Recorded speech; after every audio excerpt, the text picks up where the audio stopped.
فرمایا یا بنی آدم، اے اولاد آدم، قد انزلنا علیکم لباسا، ہم نے تم پر لباس کو نازل کیا ہے، لباس تمہارے لیے ہم نے بنایا، اس کی نعمت ہم نے تمہیں دی ہے۔ آئیے آگے اللہ تعالیٰ فرماتے ہیں لباس ہونا کیسا چاہیے، اس کی کوالٹیز کیا ہیں، اس کی خصوصیات کیا ہیں۔ فرمایا یواری سوآتکم، لباس کی پہلی شرط یہ ہے، لباس تب تک لباس ہے، لباس وہ لباس ہے جو تمہاری شرمگاہوں کو ڈھکے، جو تمہاری شرمگاہوں کو ڈھکے چھپائے۔ اگر کوئی ایسا لباس ہو جو تمہاری شرمگاہوں کو ڈھکے ہی نہ تو وہ لباس نہیں ہے۔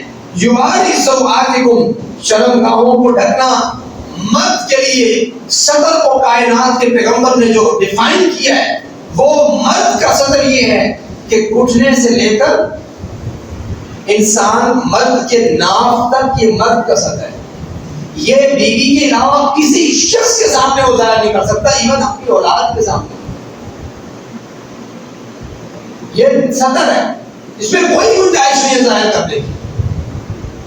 اگر آپ کا پاجامہ، اگر آپ کا ٹراؤزر، اگر آپ کی پینٹ، اگر آپ کی شلوار آپ گھٹنوں سے اوپر نہیں کریں، لوگوں کے سامنے خارش بھی کرتے رہے، آپ کو پھر بھی حیا تک نہ آئے، تو گویا آپ نے اپنے صدر کو نہیں ڈھکا، آپ نے لباس نہیں پہنا، آپ بے لباس ہیں، آپ ننگے ہیں۔ اپنا خود ہی جرم کا اندازہ کر لیجیے، اس جرم کا ازالہ کیسے کرنا ہے، نہیں تو مالک کی پکڑ آپ کے اوپر ہے۔ لباس آپ کا آپ کے گھٹنوں سے لے کے مرد کا ناف تک ہے، یہ حصہ کسی کے سامنے اپنی بیوی کے علاوہ ظاہر نہیں کیا جا سکتا۔ اس کے علاوہ آگے بڑھتے ہیں، عورت کے متعلق ہے، اللہ کے رسول صلی اللہ علیہ وسلم نے ان کے سطر کو بھی ڈیفائن کیا ہے اور فرمایا عورت مکمل کی مکمل سطر ہے، عورت کا معنی ہی ہے۔ اور حدیث میں ہاتھ اور پاؤں کے علاوہ باقی سارا جسم عورت کو ڈھکنا ہے۔ یہ چیز حدیث مبارکہ سمجھ آتی ہے۔ اس کے علاوہ اگر ایسا کوئی لباس ہے، یواری سوآتکم کا معنی یہی ہے کہ لباس ایسا ہو جو ٹرانسپیرنٹ نہ ہو۔ ٹرانسپیرنٹ کا معنی یہ ہے کہ جیسے شیشے کے گلاس سے آر پار نظر آتا ہے، اگر آپ کا لباس اتنا باریک ہے جس سے آپ ہلکی سی دھوپ میں جائیں، ہلکی سی روشنی میں جائیں تو آپ کا لباس ٹرانسپیرنٹ بن جائے، یعنی آر پار نظر آنے لگ جائے، تو لباس نہیں ہے، آپ بے لباس ہیں۔ اس لباس کو آپ تبدیل کریں، ایسے لباس کا انتخاب کریں جو لباس کے لائے یواری سوآتکم، یعنی وہ تمہاری شرمگاہوں کو ڈھکے، عاریات نہ ہو، نظر آنے والی چیزیں نہ ہو۔ اور اسی طرح جس طرح باریک لباس نہیں ہے، اسی طرح چست لباس نہیں، یعنی انسان کی باڈی پہ اللہ تعالیٰ نے نشیب و فراز بنائی، کہیں سے کچھ حصہ اونچا ہے، کہیں سے کچھ حصہ نیچا ہے۔ اگر آپ نے اتنا ٹائٹ لباس پہنے کہ جو لباس اتنا چست ہے کہ آپ کا جو اصل جو صدر ہے اس میں کوئی بھی حصہ اگر واضح ہوتا ہے اور بہت زیادہ چست ہے تو وہ لباس نہیں ہے۔ لباس کا معنی یہ ہے کہ یواری سوآتکم، کہ وہ آپ کی شرمگاہ کو ڈھکتا ہو، فیل نہ کرواتا ہو، محسوس نہ ہوتا ہو۔ دو تین چیزیں آپ کے سامنے رکھ دی ہیں یواری سوآتکم سے ریلیٹڈ۔ ایک یہ ہے کہ آپ کا لباس ٹرانسپیرنٹ نہ ہو، یعنی آر پار نظر نہ آئے۔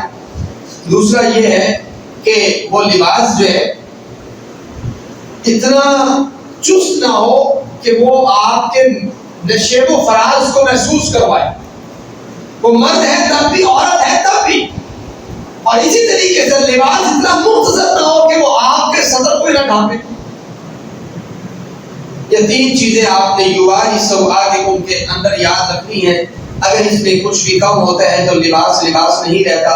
اے اولاد آدم، ہم نے تم پر لباس جیسی نعمت کو نازل کیا ہے۔ یاد رکھو یواری سوآتکم، لباس وہ لباس ہے جو تمہارے صدر کو ڈھانپ جائے۔ دوسرے نمبر پہ اللہ فرماتے ہیں وریشہ، اور لباس اس لیے بھی ہے کہ وہ تمہاری صفائی ستھرائی، تمہاری زیب و زینت، تم اچھے لگو، تم اچھے دکھو، اس لیے اللہ نے اس لباس کو رکھا ہے۔ اگر وہی لباس پہن کے، لباس ہونے کے باوجود بھی آپ گندا لباس پہن کے رکھیں تو لباس تب بھی لباس نہیں ہے۔ کیوں بھائی؟ گندا لباس انسان نے پہنا ہو، سارے دار کپڑے ہوں اور اس کو فکر نہ ہو کہ میں نے صفائی ستھرائی کا خیال رکھنا ہے، تو لباس کا جو مقصد ہے وہ پورا نہیں ہوگا۔ اچھا، بعض لوگوں کے ذہن میں یہ ہے کہ میں مزدوری کرتا ہوں اور ریت، سیمنٹ، بجری، اس ٹائپ کی مٹی میرے کپڑوں پہ لگتی ہے۔ اب وہ بہانہ یہ کرتا ہے کہ میرے کپڑے خراب ہیں، تو سب کپڑے اس کو خراب ہونا نہیں کہتے، کپڑے اس کو خراب ہونا نہیں کہتے کہ جس کے اوپر نماز نہ ہو۔ کپڑے خراب ہونا کچھ اور چیز ہے کہ انسان کے بول و براز کے ذریعے کوئی بھی نجس لگ جائے، کپڑے تب آپ کے خراب ہوتے ہیں، یا آپ کے کوئی چھینٹا لگ جائے تو آپ کپڑے کو دھو سکتے ہیں، صاف کر سکتے ہیں، گیلا ہاتھ پھیر سکتے ہیں۔ امت محمدیہ کے لیے یہی تو آسانی ہے کہ آپ کو اللہ تعالیٰ نے گندا لباس ہونے کی صورت میں اس جگہ سے لباس کاٹنے کا نہیں کہا بلکہ صاف کرنے کا کہا۔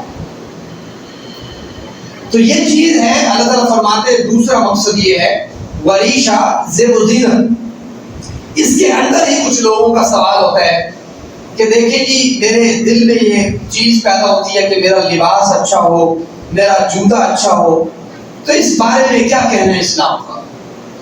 دیکھیں اللہ تعالیٰ کہ رسول جناب محمد رسول اللہ صلی اللہ علیہ وسلم سے اس صحابی نے سوال کیا اور کہا اللہ کے رسول میری یہ چاہت ہے کہ میرا لباس صاف ستھرا ہو، میرے پاس اچھا لباس ہو، قیمتی ہو، اچھے کپڑے ہوں، اچھی جوتی ہو، کیا یہ بھی تکبر کے زمرے میں آتا ہے؟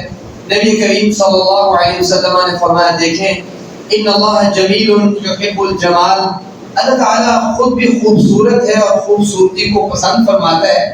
انسان کے پاس اگر مال موجود ہے، پیسے موجود ہیں، اسراف نہ کرے، وہ اپنی حیثیت اور طاقت کے مطابق اچھے سے اچھا لباس زیب تن کرے اور اس لباس میں عورتوں کی مشابہت نہ ہو۔ ایسا نہ ہو کہ آپ کہیں کہ میں اچھا اس کو کہوں گا جس میں ایسی کڑھائی ہو، جس کڑھائی جو عورتوں کے ساتھ میچ کرتی ہو، تو ایسا لباس نہیں ہے۔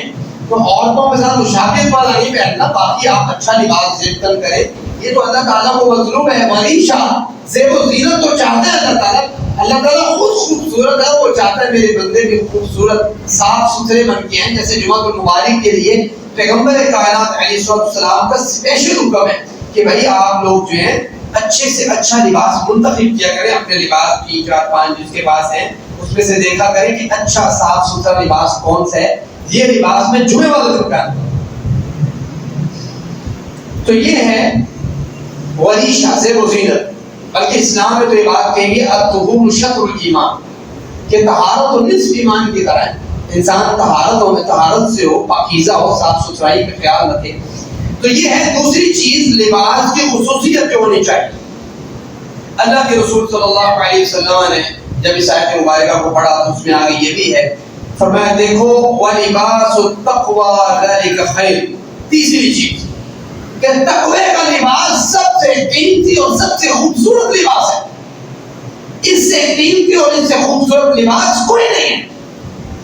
یعنی ایسا لباس نہ ہو کہ انسان لباس پہننے کے بعد خود اپنے اندر تکبر مزاجی محسوس کرے، اپنے اندر کبر محسوس کرے، وہ کہیں بیٹھنا پسند نہ کرے، کسی کے ساتھ سلام لینا پسند نہ کرے۔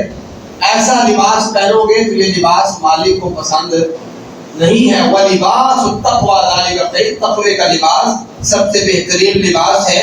اللہ تعالیٰ تکبر کو پسند نہیں کرتا، بلکہ ابن ماجہ میں یہ روایت اور حدیث موجود ہے کہ اگر کوئی یہ کبر کے ساتھ لباس پہنتا ہے، تکبر کے لیے لباس پہنتا ہے، اس کے دل میں یہ چیز پیدا ہو جاتی ہے، تو فرمایا قیامت کے دن اللہ تعالیٰ اس کو ذلت کا لباس پہنائے گا۔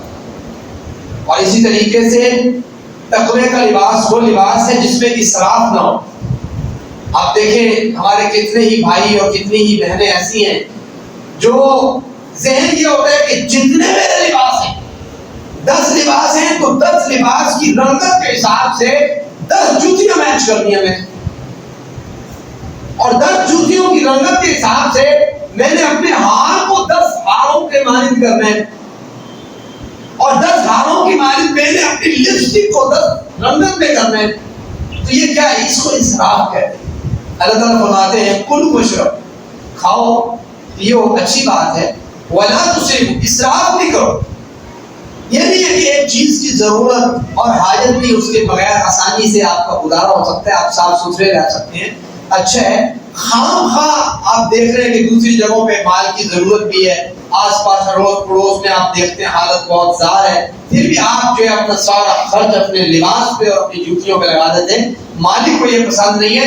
اس طریقے سے معاشرے میں بیلنس قائم نہیں ہوتے ہیں. دوسری آیت مبارکہ کا ترجمہ سن لیں. اللہ تعالیٰ فرماتے ہیں یا بنی آدم، اے اولاد آدم، لا یفتننکم الشیطان، تمہیں شیطان فتنے میں مبتلا نہ کر دے. یورپ کے کلچر کو دیکھ کے، امریکہ کے کلچر کو دیکھ کے، اور تمہیں انسانی فطرت کے مطابق غلط کام کی طرف راغب کرتے ہوئے دیکھ کے شیطان تمہیں کہیں غلط راستے پر بھٹکا نہ دے. لباس کے متعلق یہ بات ہو رہی ہے. فرمایا کما اخرج ابویکم، جس طرح اس نے نکالا تھا تمہارے والد کو، تمہارے ابا جان کو، تمہارے والدین کو جنت سے نکالا تھا، تو شیطان نے لباس سے بے لباس کر کے نکلوایا. پشیمانی ہوئی. ينزع عنهما لباسهما ليريهما سوآتهما، وہ تو چاہتا ہے کہ تمہارے لباس کو بے لباس کر دے.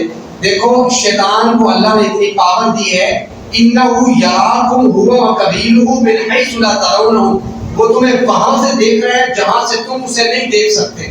یعنی شیطان کے اندر اتنی قوت اور طاقت موجود ہے کہ شیطان آپ کے ذہن میں خیالات اور احساسات کو کنورٹ چینج کر سکتا ہے. اللہ تعالیٰ فرماتے ہیں اِنَّا جَعَلْنَا الشَّيْطَانَ، یقیناً اللہ تعالیٰ نے بنایا ہے شیطان کو اولیاء، دوست، ان لوگوں کا دوست بنایا ہے لِلَّذِينَ لَا يُؤْمِنُونَ، جن کے دلوں میں ایمان نہیں ہے. تو آپ دیکھ لیں اس سے پیچھے آیت مبارکہ میں اللہ نے لباس کا ذکر کیا اور ساتھ کہا شیطان کا یہ سارا کام ہے کہ وہ یہ چاہتا ہے کہ انسان کو لباس سے بے لباس کرے، اس کے لباس کو شارٹ کرے، اس کے لباس کو ٹرانسپیرنٹ کرے. اب اللہ تعالیٰ فرماتے ہیں کہ شیطان کے دوست وہ ہیں جن کے دل میں ایمان نہیں ہے. اور ساتھ کیا کہ فرمایا وَإِذَا فَعَلُوا فَاحِشَةً، جب یہ برائی کی طرف دعوت دیتے ہیں، یہ بے شک میڈیا میں بیٹھ کے رہے، بے شک یہ باہر کی گاڑیز لے کے آئیں، بے شک یہ میرا جیسا میری مرضی کی صورت میں آئے، بے شک یہ باہر کے ایجنڈوں کو اٹھا کے آئیں، بے شک یہ دولت کو جیب میں ڈال کے آئیں. ان کا ایجنڈا کیا ہے، ان کا ذہنیت کیا ہے؟ وَإِذَا فَعَلُوا فَاحِشَةً، جب یہ برائی کی دعوت دیتے ہیں، لوگوں کو لباس سے بے لباس کرنا چاہتے ہیں، عورتوں کی توہین کرنا چاہتے ہیں، حقوق نسواں کے اصل میں مخالف ہیں اور ظاہر اس کے دعوے دار ہیں. اللہ فرماتے ہیں وَإِذَا فَعَلُوا فَاحِشَةً، جب ان کو کہا جاتا ہے کہ بھائی تم یہ فحاشی کی اڑیانی کی باتیں کرتے ہو، تو کہتے ہیں قَالُوا وَجَدْنَا عَلَيْهَا آبَاءَنَا، ہم نے تو اسی طریقے سے اپنے آباء و اجداد کو پایا ہے. تو میں نے کہا قرآن کریم نے باقی سچ کہا ہے. تھوڑے ابے جو بیٹھے تھے نا یورپ میں یہاں پہ 200 سال حکومت کر کے گئے ہیں، واقعی تو تمہیں سکھا کے گئے ہیں، تمہیں یہی چیز سکھا کے گئے ہیں، واقعی آپ کے ابا جان ہیں جو حقیقی نہیں تو آپ کے کلچر بھی ابا جان ہے. اللہ تعالیٰ یہی فرماتے ہیں نا کہ جب ان سے کہا جاتا ہے کہ بھائی آپ جو ہے یہ کیا بے حیائی کے کام جو ہے فروغ دینا چاہتے ہیں، تو کہتے ہیں کما وجدنا آبانا، ہم نے تو اس طریقے سے اپنے ابا جان کو پایا ہے. تو باقی جب 200 سال حکومت کر کے گئی ہے نا انگریز، تو وہ ان کے دلوں میں جس طریقے سے انگلش کو ذہن میں ڈال گئی ہے نا کہ یہ جس کو نہیں آتی تو اس کو تو آتا ہی کچھ نہیں ہے، اس طریقے سے کلچرلی بھی ان کو کمزور ایسا کیا ہے کہ ان کے ذہن میں آتا ہے کہ جن کے پاس وہ نہیں ہے تو یہ کچھ نہیں ہے، اس کے بغیر کام نہیں ہو سکتا، اس کے بغیر. ابھی پچھلے دن کی بات ہے، وہ ایک شخص کا نام میرے ذہن میں آ رہا ہے یہاں پہ، پرویز حود صاحب کا نام ہے. یہ جناب وہاں پہ ٹی وی پہ بیٹھ کے بات کر رہے تھے جی حجاب سے جو ہے نا عورتیں بڑے کام نہیں کر سکتی، تو یہ نہیں ہو سکتا، ایسا نہیں ہو سکتا، سارے کام عورتیں حجاب سے کر سکتی ہیں. اس کا جواب جو ہے ایک خاص اینکر ہے، انہوں نے اس کا جواب بھی بڑے اچھے طریقے بڑے اچھے انداز سے دیے. عورت ہے، میں دعا گو ہوں کہ اللہ تعالیٰ ان کی عملی زندگی کو بھی بہتر جو ہے